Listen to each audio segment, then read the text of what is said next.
That's a great compliment. And Teddy Riley is just incredible. He's innovative too. I love working with him. And you had worked with him in the past, of course. Yeah, he's one of my favorite. As a human being, he's one of my favorite people in the world.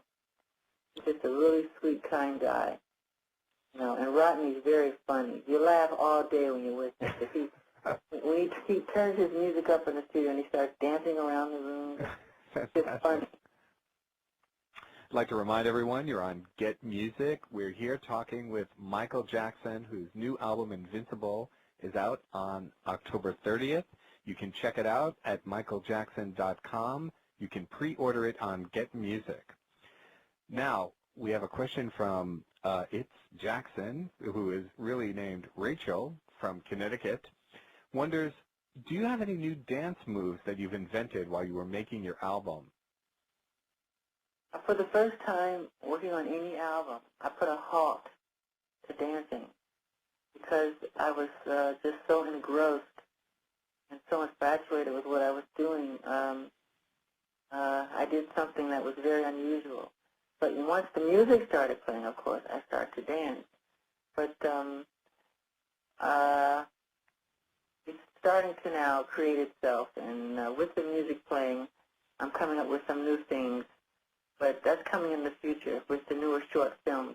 They'll be seeing all kind of new, innovative things in movement that have never been seen before. We'll go places, where we've never gone and danced before. Because all the hip-hop things that are happening now, beginning to look like aerobics, is kind of getting annoying. We have a question from Simon, who, you've obviously mentioned, all the people who have wanted to work with you. He wonders, Michael, who would you love to do a duet with, past or present? If it's past, it would be somebody like, I would say Sarah Vaughan or Nat King Cole. Present, I think Whitney Houston is brilliant, and Barbra Streisand has a beautiful voice.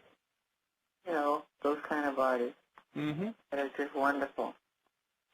What's your impression of some of the artists who have come on the scene just in recent years? People like Britney Spears and Christina Aguilera, young pop stars who are obviously hugely popular. Obviously, Britney participated in your show at the Garden. What was your sense about her? I think for the new breeds that are coming up, they're doing a very good job.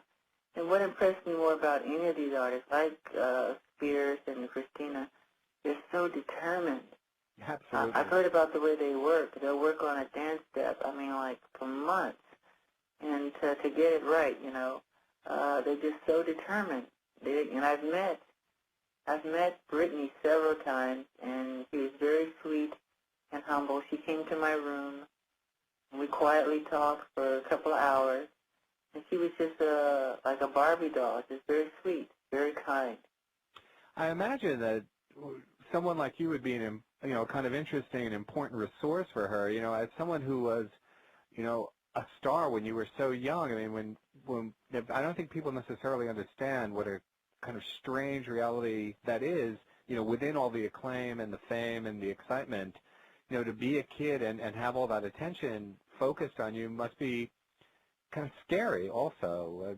Did you find it that way in your own experience? Yeah, because wherever I go, I disguise myself now, but now I can't, especially, what's going on in the world. So I don't wear a disguise, and people, they really go crazy. They're very happy to see you. Mm-hmm. Feel as if they know you, and you have to respond back to them like you know them. Right.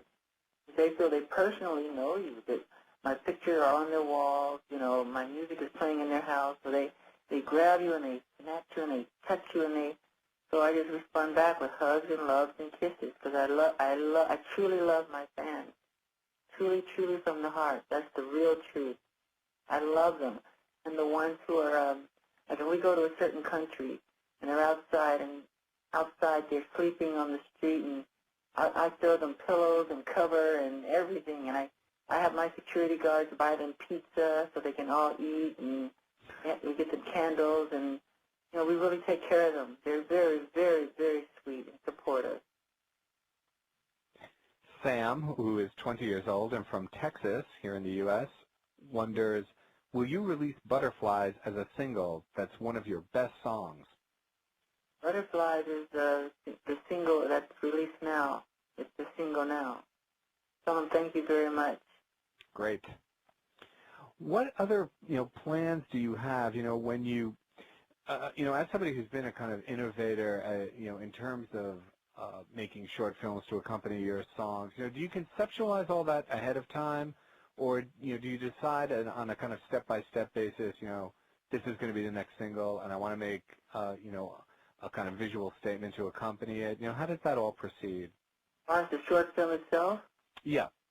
Well, I let the song pretty much speak to me, and I get in a room, and I pretty much start making notes. Then I'll speak to a writer like Stephen King and myself. We both of us wrote Ghost, short film Ghost, and we just on the telephone started writing it, and let it create itself and go where it wants to go. But we try to do things that are very unusual, and it's not an easy thing to do because you have to time it with the song. And you can't spend too much time, and the special effects can take 5 months sometimes to execute. So it's not a difficult thing. And the record company is saying, come on, we have to go. So I understand. So we try to do the best we can in the amount of time that we can execute it in. We have a question now. Helen from Scotland says, if you could only perform one of your songs for the rest of your life, what would it be and why? Ooh, it would probably be, if I could pick more than one, if I could pick 2 or 3. Yeah, I think we can go that far. Heal the World, Speechless. That's a difficult one. I think,